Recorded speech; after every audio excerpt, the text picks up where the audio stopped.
திமுக கூட்டணியில் ஓட்டை விழுந்து விட்டது என்பதைத்தான் இப்போதுக்கு என்னால் சொல்ல முடியும்.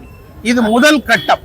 அடுத்தடுத்த கட்டத்தில் நீங்கள் பார்க்க போகிறீர்கள். சார், உங்களுடனான சந்திப்பு குறித்த கேள்விக்கு வைகை செல்வன் என்ன சொல்லியிருக்காருன்னா, திமுக கூட்டணியில ஓட்டை விழுந்துருச்சு, அதை தான் இப்போதைக்கு சொல்ல முடியும், போக போக நடக்கிறத பாருங்க அப்படின்னு பேசியிருக்காரு.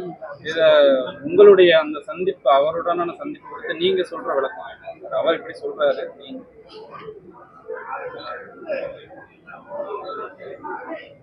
நட்பின் அடிப்படையில் அந்த சந்திப்பு நிகழ்ந்தது, அவ்வளவுதான். அண்மையிலே ஒரு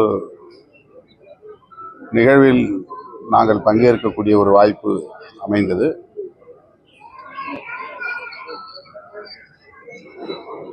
குறிப்பாக விஐடி வேந்தர் அவர்கள் ஒருங்கிணைத்த நிகழ்ச்சியில் நாங்கள் பங்கேற்றோம். அப்போதுதான் அவரோடு எனக்கு அறிமுகம் கிடைத்தது.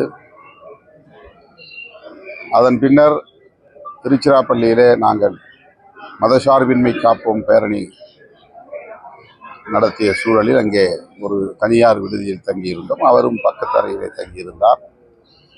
எனக்கு ஒரு புத்தகத்தை அவர் பரிசீலித்தார் அந்த சந்திப்பின் போது, அவ்வளவுதான்.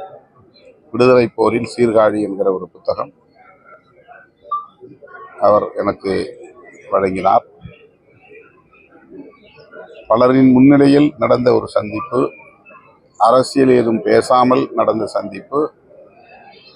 அவர் இலக்கிய தளத்தில் என்ன செய்து வருகிறார் என்பது குறித்து என்னிடத்திலே மகிழ்ச்சியோடு பகிர்ந்து கொண்ட ஒரு தருணம், அவ்வளவுதான். அவரும் அரசியல் பேசவில்லை, நானும் அரசியல் பேசவில்லை.